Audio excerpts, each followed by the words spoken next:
Welcome to Commuter Philippines. I'm your host, this right guy. At nandito tayo ngayon sa van terminal na papuntang Cotabato. Ayan yung mga dadaanan nila. Cotabato, Ibungan, Sigawayan, Litsayak, Tikit, Kabakan, Kilala, Malita, Bansalan, Digo City, Libak, Calabansig. Ayan. Ito yung contact number nila.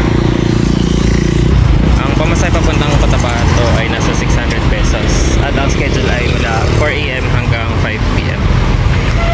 Nandito yan sa may tapat ng SM City Davao.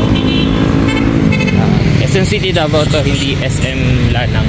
Nandito lang daw yung terminal nila pa Cotabato. So para makarating dito, sakay lang kayo ng mga jeep na via SM or yung mga boulevard ng mga jeep. Ayan. Meron dito mga Panakan. So kung galing kayo ng SM Lanang, sakay kayo ng Panakan SM na jeep. Dito yung tulo nila. Dadaan niya ng Sasa, saka ng Rojas. Ayan yung mga jeep na papuntang Panakan, Sasa.